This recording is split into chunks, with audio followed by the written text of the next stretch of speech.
It's Friday. Mr. Nonprofit Consultancy. Hello. Hi there, Julia. Happy Friday. And for some, I think it's a 3-day weekend. So I hope everyone has a wonderful, restful 3-day weekend. But yeah, happy Friday. Always great to be here. Tony, I swear, I don't know if it's like me getting to be an older white lady, but I feel like everybody started taking the day off yesterday. I mean, have you noticed that? It's like, come on, people, where's your work ethic? We still got another day to work, but no. Yeah, there's not a whole lot happening in the inbox today, that's for sure. Yeah, well, my inbox is open for business. I'm going to be working today. I have a lot to do. And so one of the big things I have to talk about with you is a new book that we'll talk about, which is going to be very exciting. But we really want to focus in today on what corporate sponsors are going to be looking for in 2026. As Tony and I were chit-chatting in the green room, we really should be taping the green room, but this is happening. This is like people are working on this right now. So if you aren't with your organization, come on, get it going. We get it going every day because we have these amazing partners. They include Bloomerang, American Nonprofit Academy, Staffing Boutique, Holdings, Interim Executives Academy, YPTC, Your Part-Time Controller, of course, hello, Fundraisers Friday, and JMT Consulting. I'm Julia C. Patrick, CEO of the American Nonprofit Academy. I'm with the amazing, and I say that with all truth and honesty and transparency, the amazing Tony Bell, Mr. Nonprofit Consultancy. What makes him so amazing?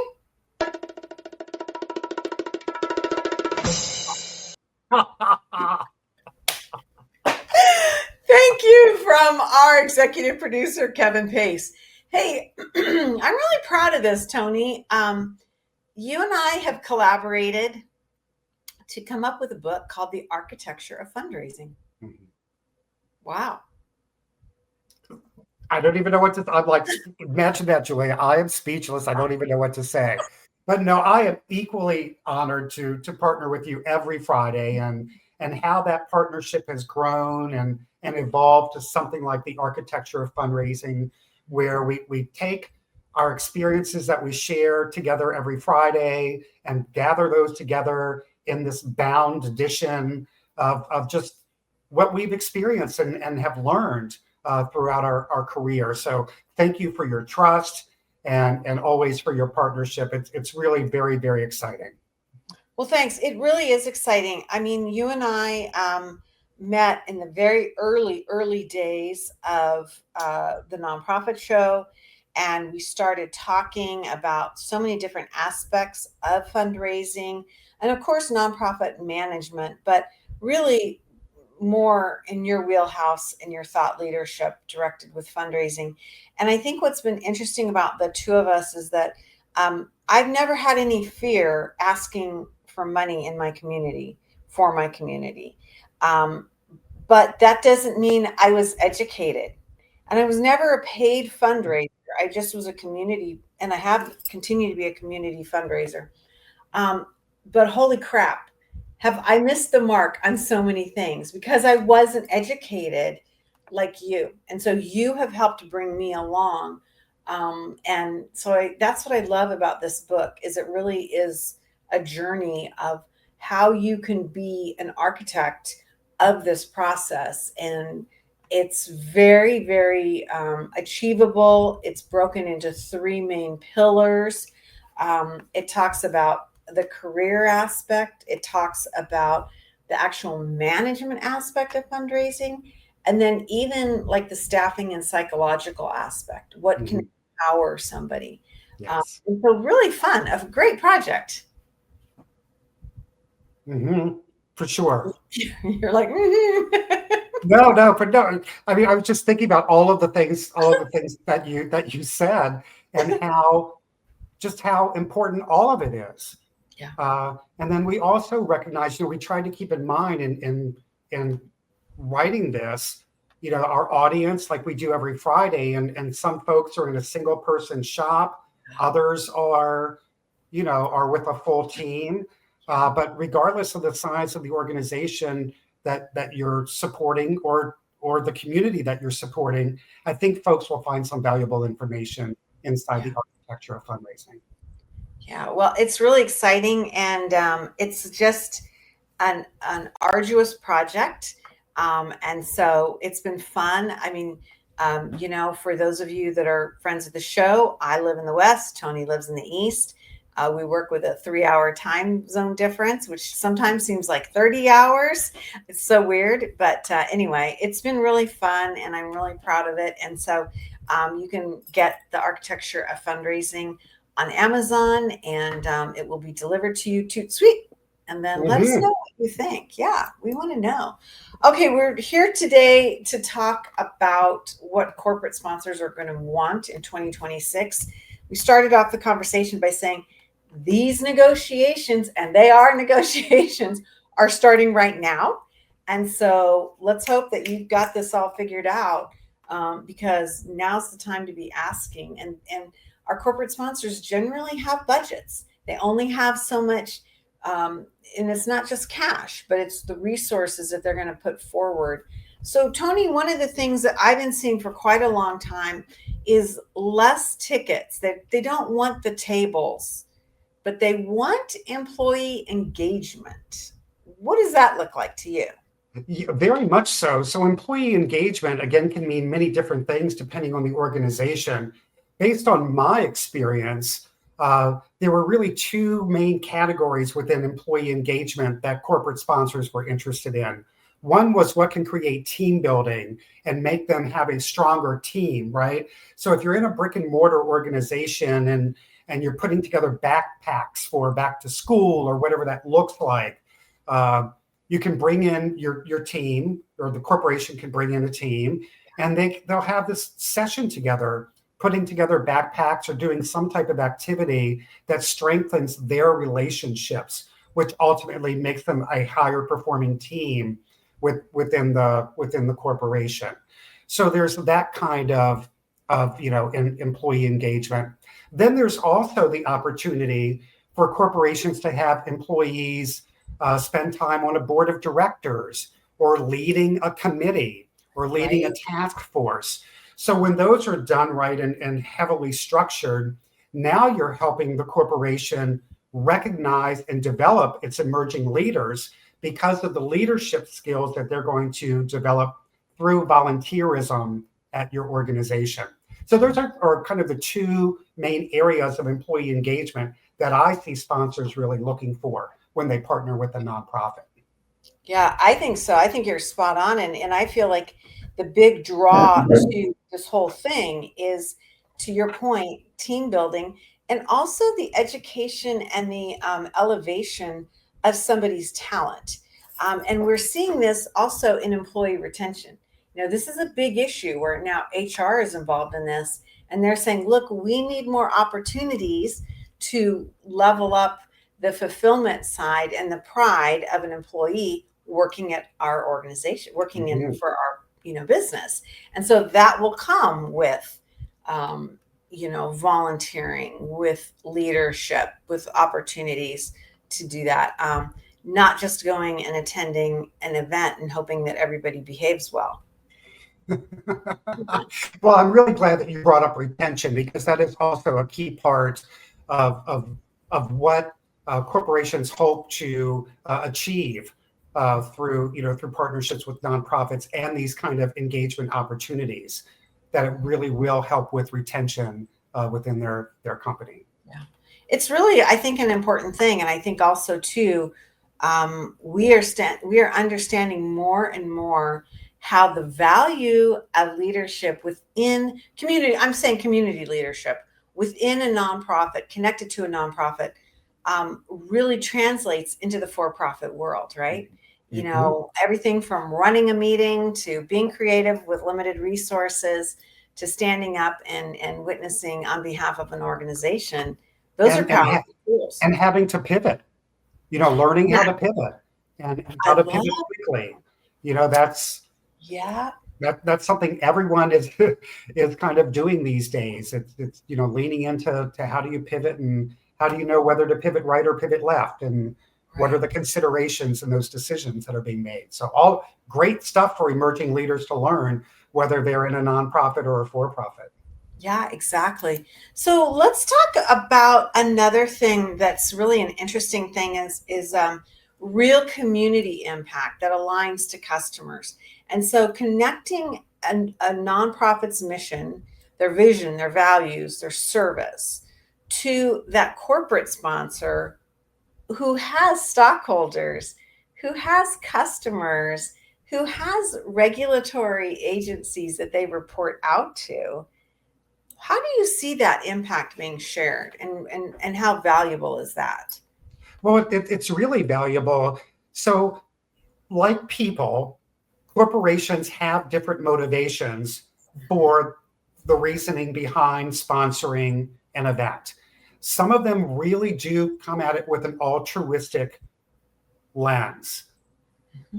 They're part of their giving mission, part of their corporate social responsibility goals require them or motivate them, let's say, to support uh, animals and animal welfare. Right, right, So they're going to sponsor it because it aligns with their corporate social responsibility goals.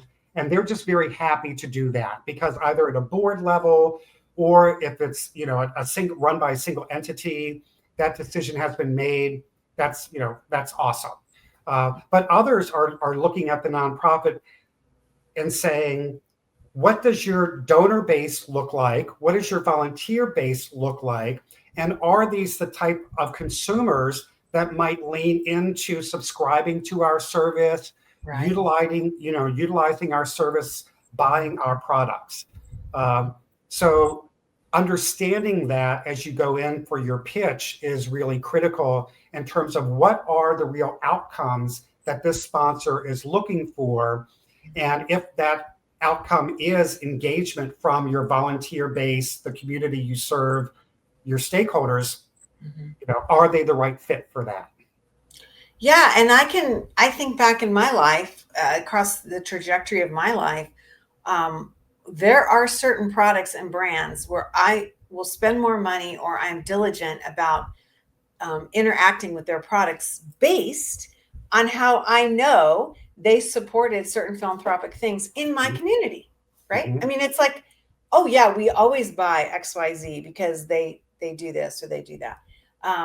And so yeah, it's a subtle thing, but I think it's real and we need to actually be thinking about it. And I think we also need to understand what those links are, to your point, Tony, so that when we go forward or we go before these potential sponsors, that we can articulate, okay, we know that the folks that are connected to our service are the folks that you want to connect to for business. Yeah. And I'm the same kind of consumer as you are, Julia. I mean, all things considered equal, I'm going to decide on the company that I know is engaged in the community, has some type of, again, corporate social responsibility that they're acting on. And conversely, I may decide not to go with a specific company because I am aware of their engagement, and they may be engaging in things that I find would be harmful to uh, my rights or whatever that might be. So it goes both ways. It's not Yeah, only just you know are they doing something, but are they aligned with the values that I hold true and and right. and live by? Yeah, you know what? I appreciate you mentioning that because years ago, and I've brought this up. If you're from my community, you can probably figure out who this is, but there was an organization who was perceived as having kind of a marketing campaign that was overly sexualized, and and that was how they created buzz. They created more buzz about their marketing campaign than they ever did about their product in the beginning, and they came before an organization that I worked with, that I served, and um, the CEO didn't want to take their money Mhm. because the CEO felt that it was inappropriate for what our mission was to Mhm. be aligning to this. And it caused a lot of heartburn because it was a lot of money. Sure. Those are tough decisions. And it was really, it was really hard. And frankly, I was on the side of take the money and run. To me, I felt like we could do more with that money you know, than the issue of this other company's marketing. And I felt, maybe this is a pipe dream, but I felt that I had the opportunity to go before that business organization and ultimately the ownership and say, look, this is why we think you could do better. There's the data behind, Mm-hmm. what we believe is a problem. Mm-hmm. And so it was really kind of an interesting thing, right? I mean, it was a real,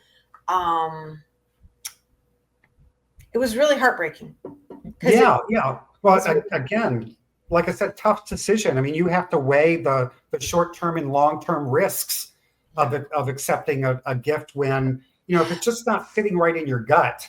I mean, that's the first place you start, right? And then you move beyond your gut to really kind of look at what are the short-term and long-term effects of making a decision, either yay or nay.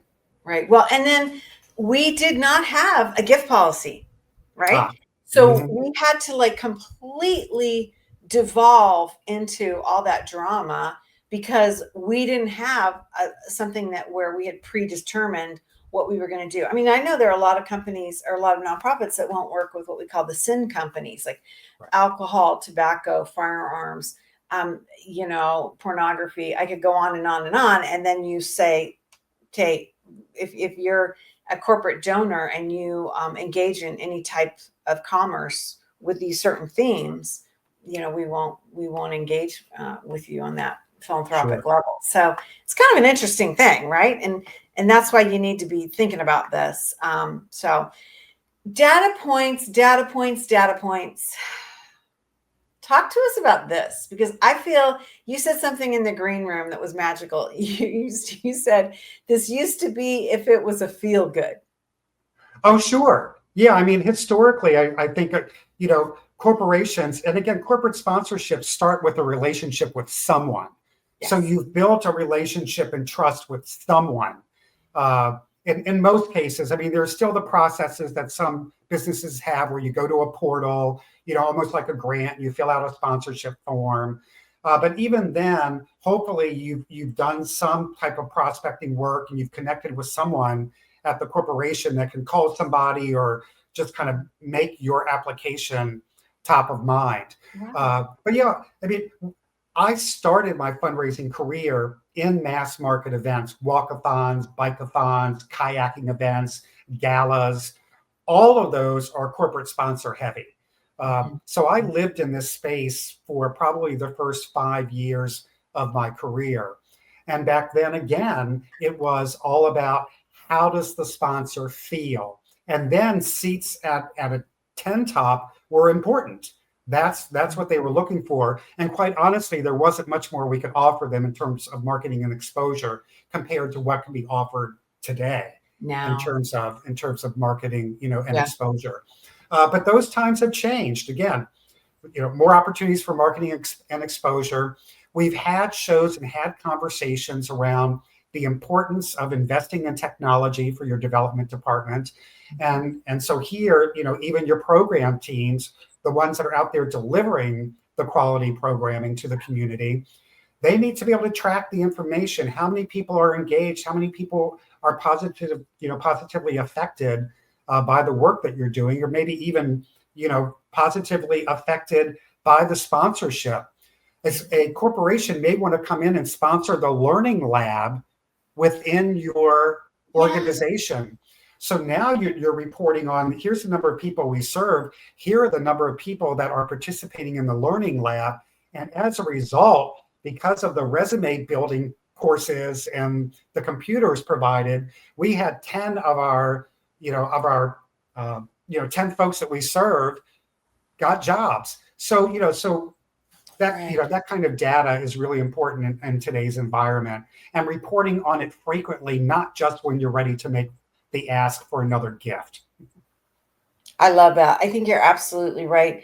It's something that it's a journey, and especially as you mentioned with social media, I mean, there's so much more data that we can be talking about and how that dovetails into that corporate sponsors marketing and promotion. And we need to be thinking that way. And I think that's it, you said that so well about it used to just be the relationship and it does it feel good.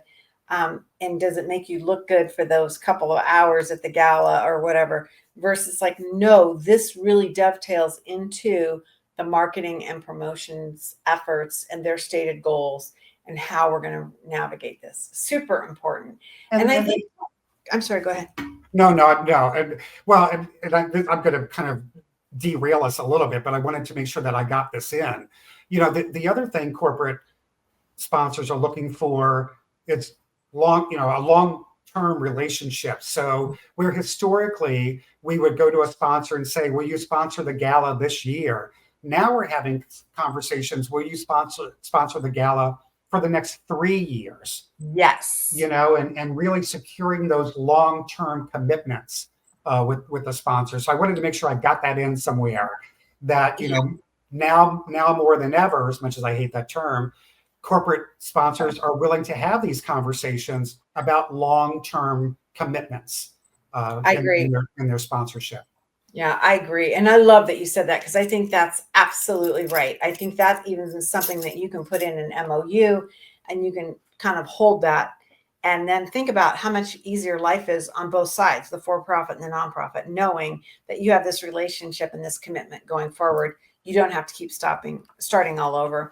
Before we kind of end up, because we don't have that much time, I do want to spend some time on this issue of the DEIB. I was telling you in the green room, I serve on an advisory board that lost a tremendous amount of corporate funding over the last not even 24 months because of DEIB being actually used in the vocabulary of our work. And it was heartbreaking because we had people that came to us and said, we don't want to do this. We don't want to, leave our support. It's been a great thing, but we are being pushed by outside forces, the government, stockholders, everything. And it's been really, really personally shocking. Mm-hmm. Well, we certainly saw in a lot of the headlines during the month of June when most Pride events take place around the country, how so many of the Pride organizations lost funding because of this DEIB cancel culture that exists within this current administration. So it's real. It has happened, and even to the extent I think I mentioned in the green room, corporations that have supported these events for over a decade or more have now pulled back their sponsorship and left this huge gap in funding. In our local community, the city stepped up and provided additional funding. And they did that because they wanted part of the big expense of these events nowadays, unfortunately, is security. Mm-hmm. And so the city had the wherewithal to say this event's still going to happen. With lower funding may mean lower security, and we don't want anyone to be less safe. And I'm not saying that the producers of Pride would have still put on an event where they felt people would be unsafe, but that's just an example of one of the things that could potentially take a hit. And so they stepped in. But it's a real issue. We talk about diversification of funds. I mean, to the extent that you can plan for these kinds of things to happen. But it was a big hit, not only for LGBTQ plus organizations around the country, but many others that believe in diversity, equity, inclusion, and belonging. Yeah. It's a really interesting aspect because I think that it is not going away, and yet we have to figure out, how we change our vocabulary, how we navigate the concept with not just triggering somebody off that might not even be in our own community, but has some sort of power to stall a decision or Mhm. negate a decision. I mean, it's really a huge, huge issue in fundraising, and definitely something that you and I have been talking about. Um, and we've been talking about it even more and more. Last but not least, the political aspect.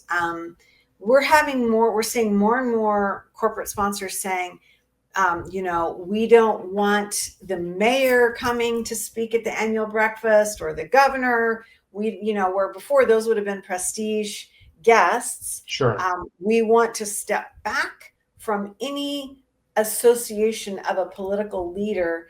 And that is just really a head scratcher for so many of us in the community, event space, Sure. where those were marquee, ways to get your events press, Oh, to they get were, your, yeah. I mean, like Yeah. huge. And then to hear that, like, oh, we can't have any politicians, no matter what they believe, no matter if they're endorsing a concept or not. It's just that separating it out. And I'm wondering what you're seeing.